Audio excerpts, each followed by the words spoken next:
Kashmir digital के नाजरीन को जुल्फ़कार अली का सलाम। आज एक बार फिर हमने वफाकी मोतसिब के एडवाइज़र और वफाकी मोतसिब अदारे के आज़ाद कश्मीर में रीजनल हेड मंसूर कादर डार साहब को एक बार फिर मदऊ किया है।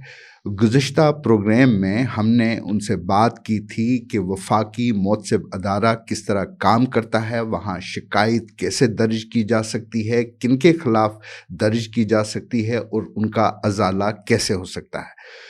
तो आज हमने उनको इसलिए मदऊ किया है कि हम जान सकें कि यहाँ जो वफाकी मोतसिब की जो कारकर्दगी आज़ाद कश्मीर में क्या रही है अब तक, तो उसी पर हम उनसे बातचीत करेंगे। डॉक्टर साहब, thank you so much.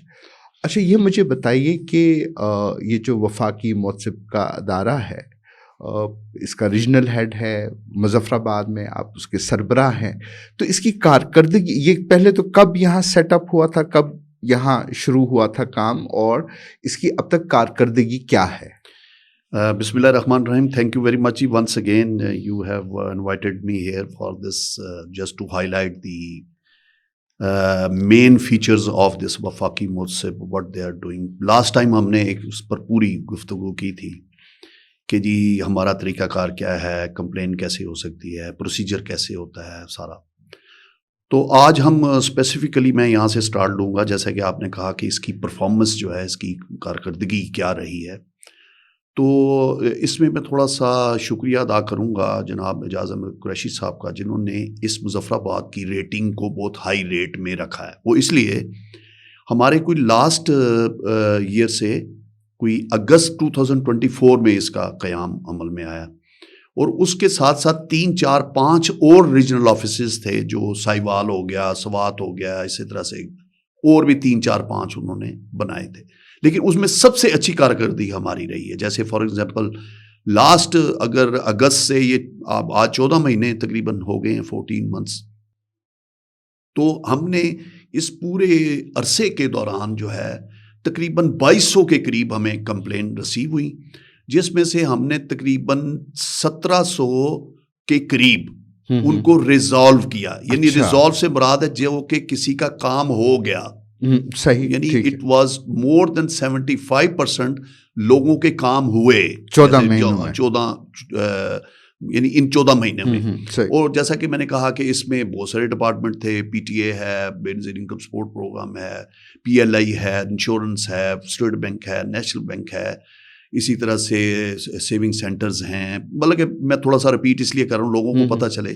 GPO है, लाइफ इंश्योरेंस है, पोस्टल लाइफ इंश्योरेंस है, इसी तरह से बैतुल माल है। इस तरह के जितने भी अदारे थे, एनएचए है, हायर एजुकेशन कमीशन है, एफआईए है, आर्म्ड सर्विसेज बोर्ड हैं। तो ये इन सारों की 2200 के करीब थी, जिनमें से 1750 के करीब हमने इसकी रिजॉल्व किया। रिजॉल्व का मतलब ये नहीं कि हाँ या ना, उनका पॉजिटिव कंप्लेंट्स, पॉजिटिव रिस्पॉन्स हुआ, उसको उसका काम हो गया। That is 75%। अच्छा, उसके बाद कुछ ऐसे थे, मसलन 270 के करीब ऐसी कंप्लेंट थी जिसमें मेल एडमिनिस्ट्रेशन इन्वॉल्व नहीं थी, एजेंसी का कोई कसूर नहीं था। सही, वो हमने वापस कर दी, कि क्लोज कर दी कि भी इनका कोई कसूर नहीं है, ये मेरिट पे नहीं आता था या जो भी था। दैट इज ओनली 12%, यानी ऐसी थी जो वापस हुई।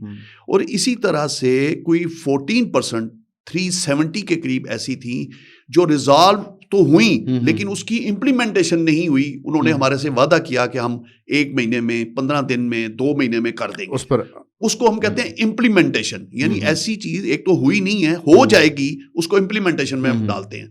तो ये कितना जबरदस्त सिस्टम है जुल्फकार साहब, कि मसलन आपने किसी एजेंसी ने मुझे कहा 1 महीने में हम आपका ये इसका रिजॉल्व कर देंगे, हम पासपोर्ट है या इसका शनाख्ती कार्ड मिल जाएगा, और वो 1 महीने में नहीं करता, तो वो इम्प्लीमेंटेशन फेज के अंदर वो उसकी कंडेम्प्ट के अंदर वो चला जाता है। अच्छा, कि भी आपने क्यों नहीं किया है, और हमें बताना पड़ता है कि 1 महीना आपने दिया था, ये अभी तक क्यों नहीं हुआ, फॉलो क्यों नहीं किया इसको। तो ये सिस्टम बताता है हमें इतनी एप्लीकेशन अपने टाइम लिमिट क्रॉस कर गई है, लिहाजा ये पेंडिंग आ रही है आपका, आप इसको बताएं हमें क्यों ये हो रहा है। यानी ये पूरा सिस्टम है।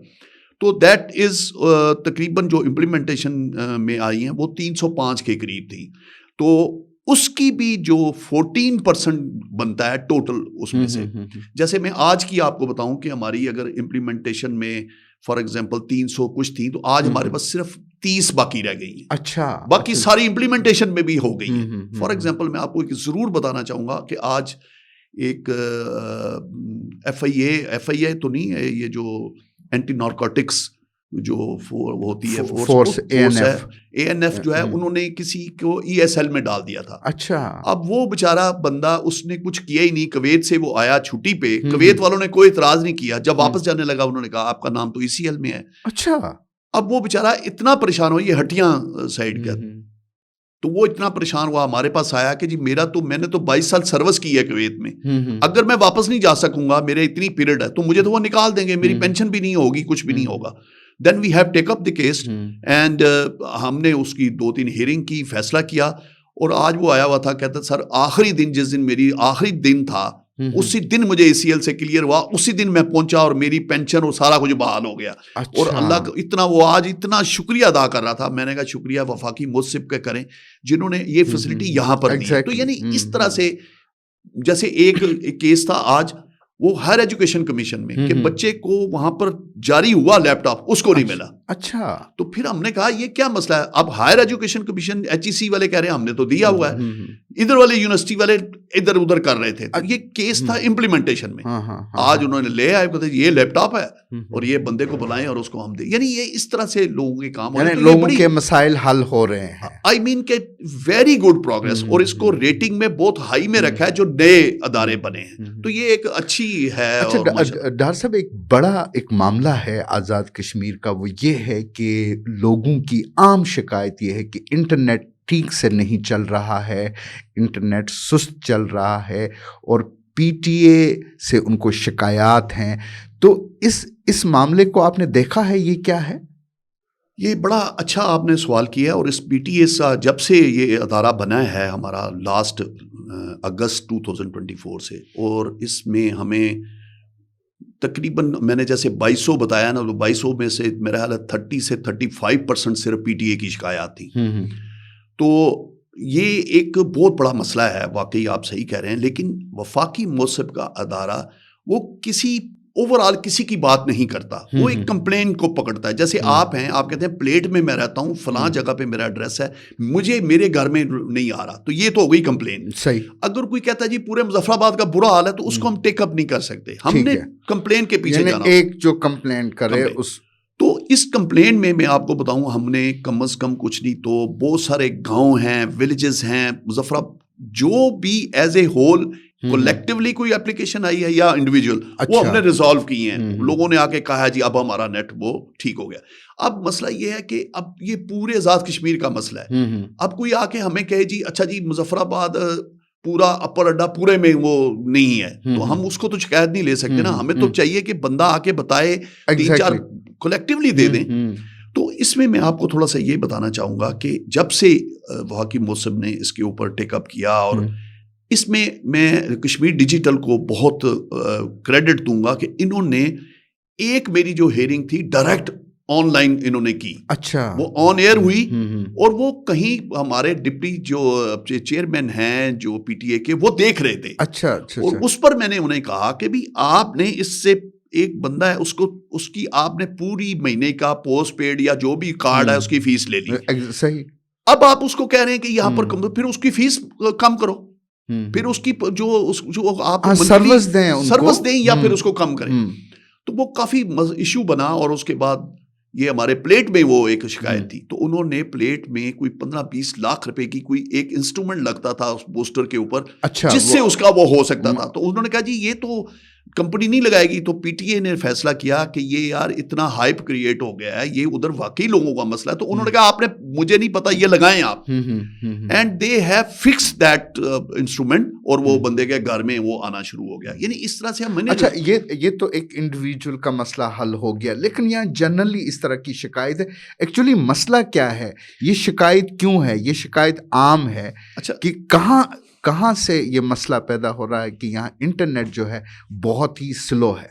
अच्छा, इसमें मैं थोड़ा सा आपको ये ज़रूर बताना चाहूँगा कि दो चीज़ें बड़ी इंपॉर्टेंट हैं। जो पीटीए से मैंने हेयरिंग कर करके जो हमारी उनसे मीटिंग्स हुई हैं, इस्लामाबाद मीटिंग्स हुई हैं, हमारे फेडरल जो दारा वफाकी उन्होंने इनके साथ मीटिंग की हैं। तो जो मेन काज है स्लो जो जिसको कहते हैं, या डाउनलोड नहीं हो रही चीज़ें, जैसे आप जैसे लोग जिन्होंने फटाफट खबर लेनी होती है, डाउनलोड करनी होती है, तो वो नहीं हो रही तो फ़ायदा नहीं है। तो इसमें दो चीज़ें जो है ना, मेन रूट काजेज जो आई हैं ना, वो दो हैं।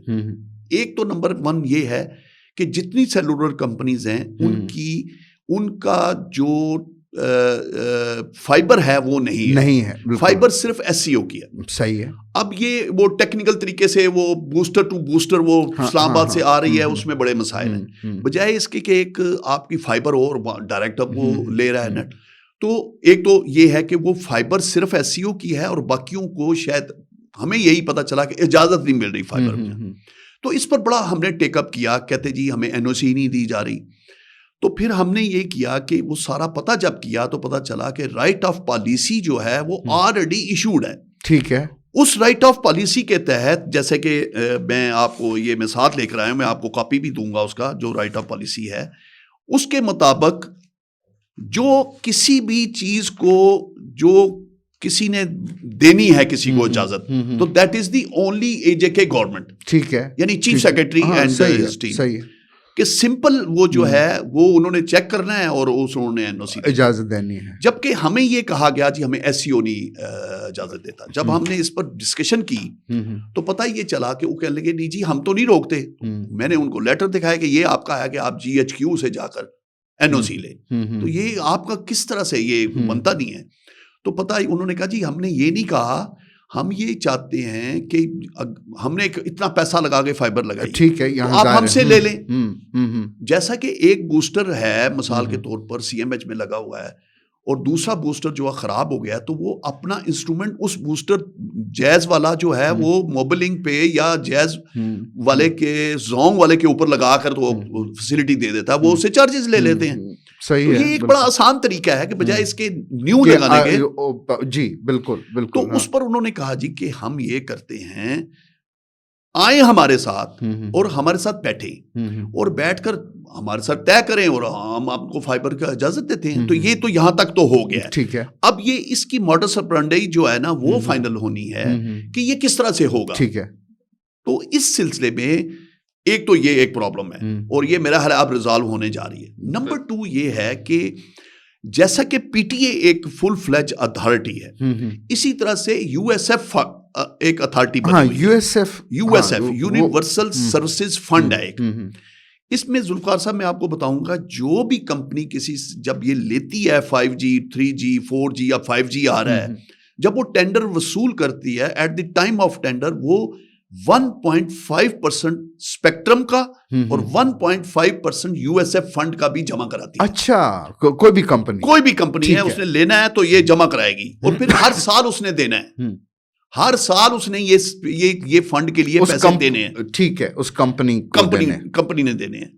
अब इसमें एक स्पेक्ट्रम है कि स्पेक्ट्रम तो ये है कि ओवरऑल जो भी स्कोप या जो भी क्वांटिटी या जो भी स्पेक्ट्रम पड़ा हुआ है पीटीए के पास, उसमें से किसको कितना हिस्सा देना है, ये हुआ है स्पेक्ट्रम।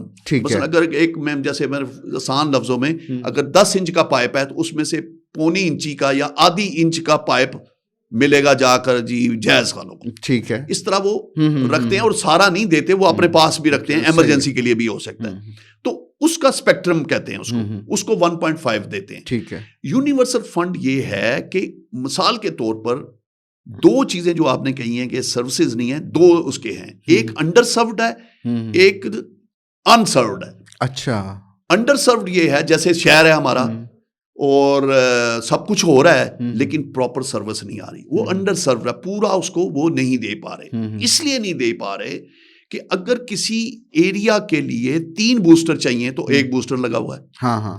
अब एक बूस्टर जब होगा तो फिर जाहिर है वो एक बूस्टर के ऊपर सारा ही बोझ उस पे लोड डालेंगे। हाँ, एक तो बूस्टर वो वाली फैसिलिटी नहीं मिलेगी। बिल्कुल। अब होता यही है कि अगर एक बूस्टर पे 20,000 की आबादी करनी थी तो वो 50,000 अब होगी तो 20,000 50,000 के ऊपर तकसीम हो जाएगा, तो वो उतनी ही सर्विस कम होना शुरू होगी। Exactly. It means they have to install another booster, बिल्कुल, अनदर टावर।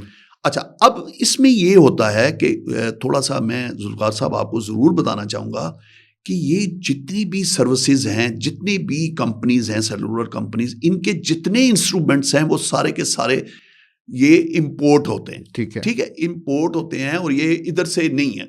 इसका मतलब है कि they are contributing at the economy of Pakistan a lot.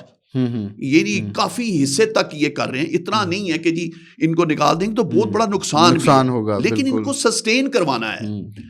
तो इसीलिए पीटीए ने या आईटी कम्युनिकेशन मिनिस्ट्री ने जैसे पीटीए बनाया, उन्होंने यूएसएफ फंड बनाया। ठीक है, जब ये यूएसएफ फंड बना तो उन्होंने कहा आपने पूरे पाकिस्तान में अंडर सर्व्ड और अनसर्व्ड एरियाज में बूस्टर लगाने किस पैसे से? वो जो 1.5।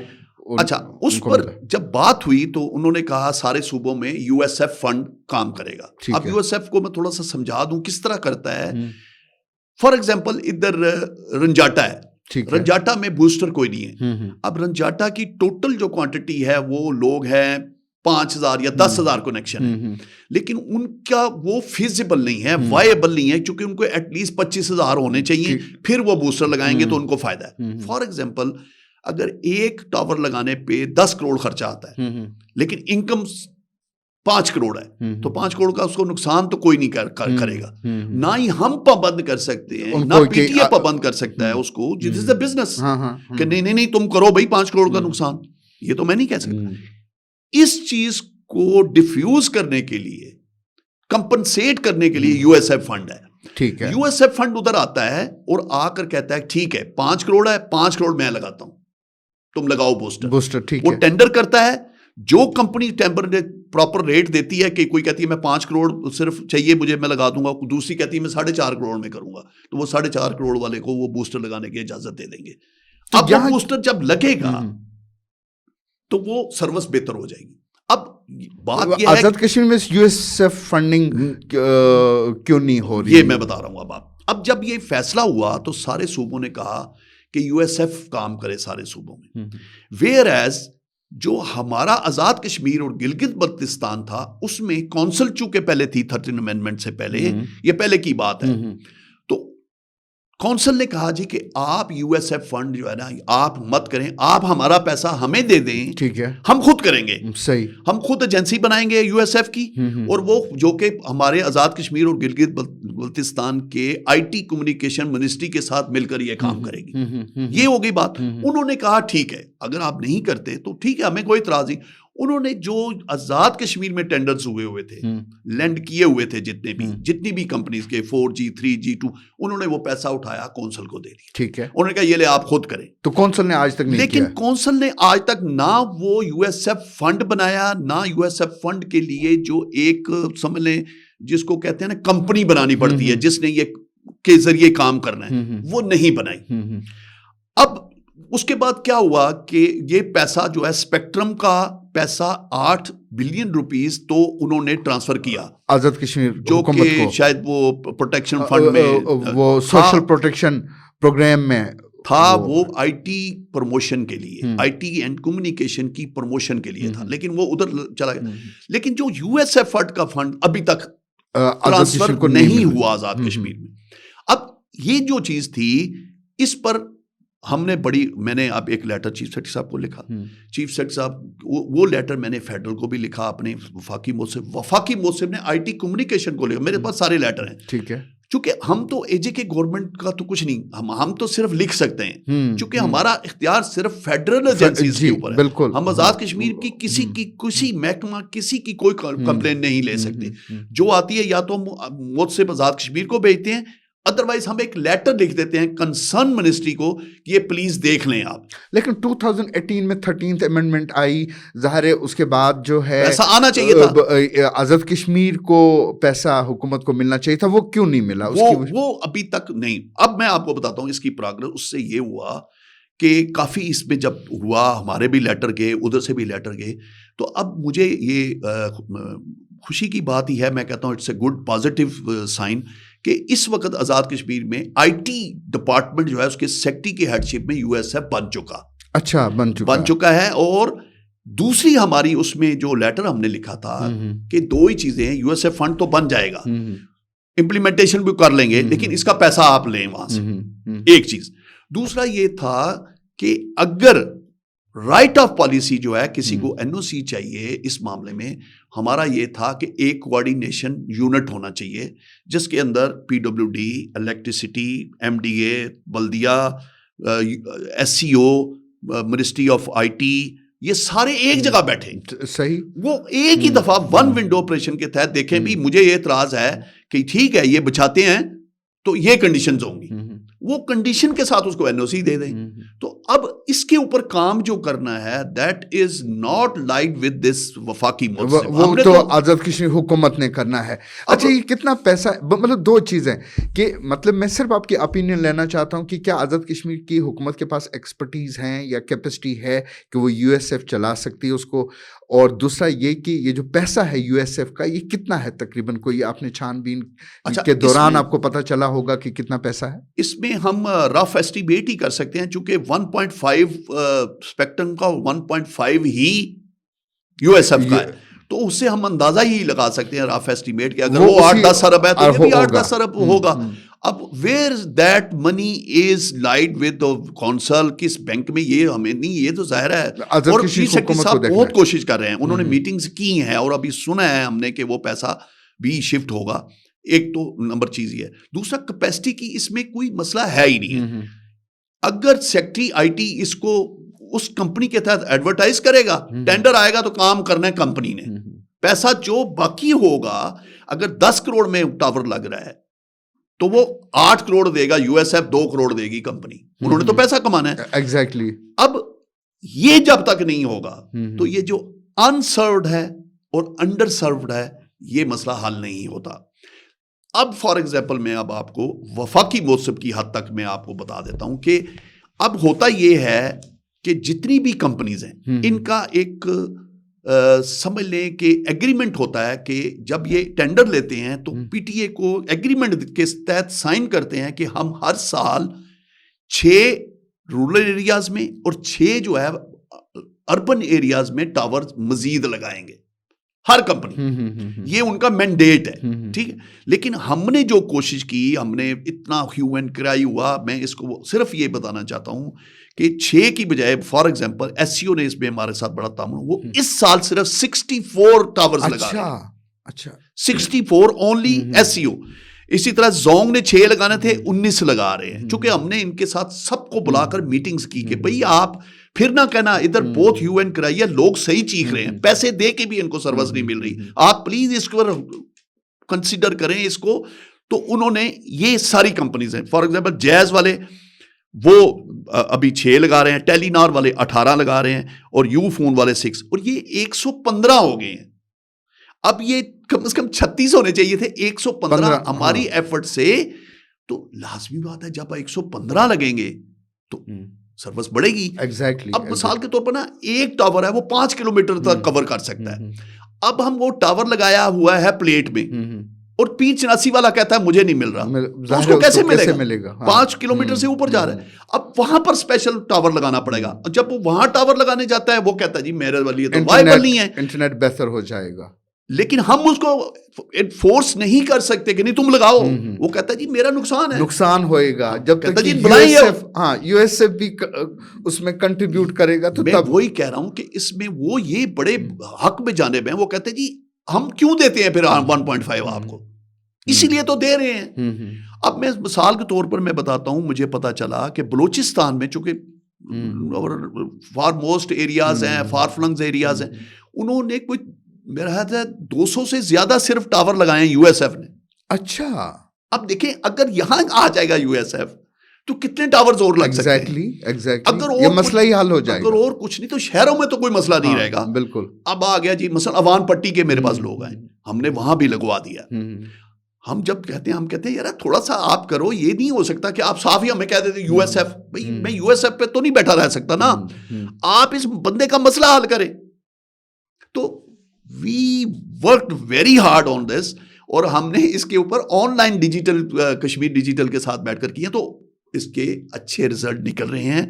लेकिन ये उसी सूरत में बेहतर होगी जब यहाँ पर एक तो write off policy as it is letter and spirit में इम्प्लीमेंट हो, दूसरा पीटीए जो है, अब हमने पीटीए को कहा है कि आप अब इनको फोर्सली कहें कि आप शेयर करें एससीओ के साथ जब तक आप अपनी फाइबर नहीं बिछाते।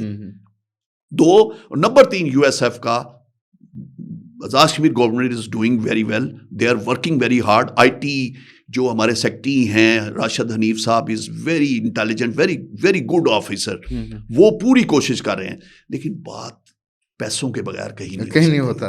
Sir thank you Mansoor Qadir Dar sahab, आपने वक्त दिया और आपने तफसील से हमें बताए इस कारकर्दगी इस अपने वफाकी मौतसिब की आज़ाद कश्मीर में।